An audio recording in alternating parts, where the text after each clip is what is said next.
یزید کا بیٹا، یزید صرف 42 سال کی عمر میں مر گیا، واقعہ کربلا کے 2 سال بعد وہ کم وقت مر گیا. تو اس کا بیٹا تھا معاویہ بن یزید، اس کی 22 سال عمر تھی، اور اس کا باپ 92 لاکھ مربع میل حکومت چھوڑ گیا اور اپنے سارے دشمن ختم کر گیا.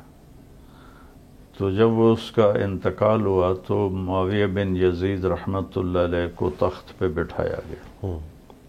40 دن حکومت کی.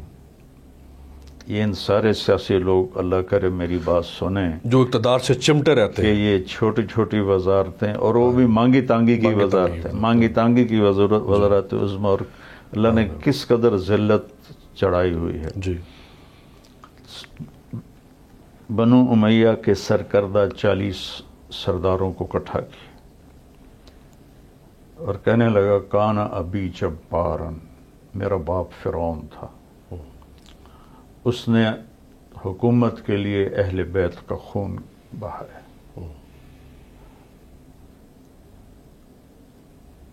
اور جس تخت کے نیچے حسین کا خون ہو میں اس پہ لعنت بھیجتا ہوں.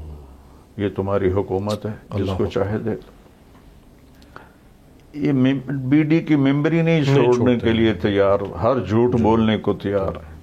یہ میں اب کیا کروں، میں پاکستانی ہوں، تبلیغ والے سیاست میں نہیں بولتے، لیکن پاکستانی ہوں، ضروری ہے جی. میں پاکستان کی شہریت رکھتا ہوں. کس طرح انسانوں کو خریدا گیا اور کس طرح خرید کے ایک دھوکے سے حکومت بنائی گئی. کیا یہ اللہ کے سامنے کھڑے ہو سکتے ہیں؟ یہ اللہ کے نبی کے سامنے کھڑے ہو سکتے ہیں؟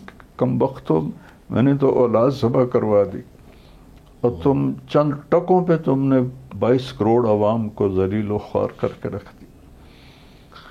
مطلب ماؤں نے اچھے ڈاکٹر جنے ہیں، پاکستان کی ماؤں نے اچھے انجینئر جنے ہیں، اچھے سائنس جنے ہیں، اچھے اسکالر پیدا کیے ہیں، لیکن یہ 2-2.5 ہزار سیاستدان آج تک کسی ماں نے نہیں پیدا کیے کہ کوئی ایسا بھی ہو جو کہے کہ مجھے اپنے نبی کے طریقے پر نظام چلانا ہے، اگر میں نہیں چلاؤں گا تو میں چھوڑ دوں. سبسکرائب کریں اور بیل دبائیں تاکہ کوئی خبر رہ نہ جائے.